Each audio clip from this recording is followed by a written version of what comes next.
আজি ৭ নৱেম্বৰ ২০২৫ চনৰ এটা আমাৰ বিহালীৰ সাংবাদিকসকলৰ বাবে এটা পবিত্ৰ দিন।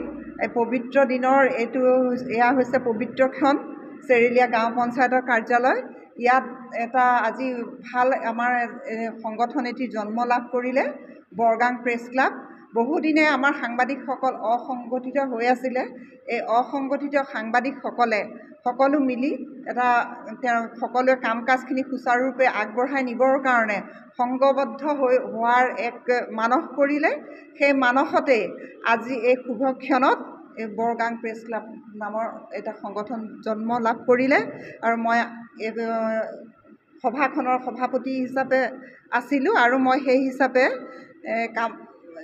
মই কামনা কৰিছোঁ যে নতুনকৈ গঠন হোৱা যিখন কমিটি, সেই কমিটিখনে সুন্দৰভাৱে আগবাঢ়ি যাব আৰু এই কমিটিখন দীৰ্ঘায়ু হওক।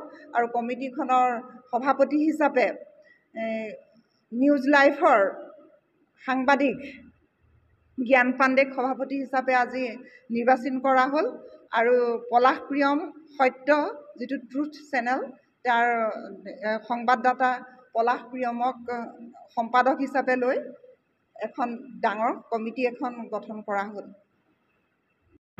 হয়, আজি বিহালী চেৰেলীয়া গাঁও পঞ্চায়তৰ প্ৰেক্ষাগৃহত যি সংগঠন, সাংবাদিক সংগঠন বৰগাং প্ৰেছ ক্লাব নামেৰে সংগঠনটো আজি গঠন কৰা হ'ল। আৰু এই সংগঠনটোত মোক যিহেতু সম্পাদকৰ দায়িত্ব অৰ্পণ কৰিছে আৰু তেওঁলোকে মোক যি ধৰণে দায়িত্ব অৰ্পণ কৰিছে, যি আশা কৰিছে মোৰ পৰা, সততা নিষ্ঠাৰে মই সদায় কাম কৰি যাম বুলি আশাবাদী আৰু সদায় আপোনালোকৰ মাজত সততা নিষ্ঠাৰে মই কাম কৰি যাম।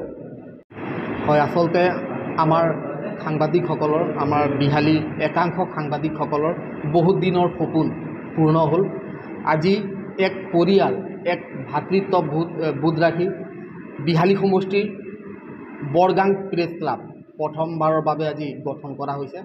আৰু লগতে সকলো সদস্য, সভা মৰ্মে 4জন উপদেষ্টা, সভাপতি, সম্পাদক, উপসভাপতি, সহ সম্পাদককে ধৰি আজি এক বৃহৎ সমিতি গঠন কৰা হৈছে।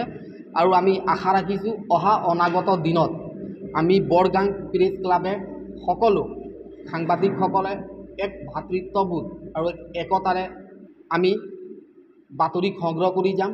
লগতে ৰাইজৰ যিখিনি সমস্যা, সেই সকলোখিনি সমস্যা আমি বিতংভাৱে সত্যতাৰে দাঙি ধৰিম। সেই উদ্দেশ্যৰে আমাৰ এই বৰগাং প্ৰেছ ক্লাব আজি গঠন কৰা।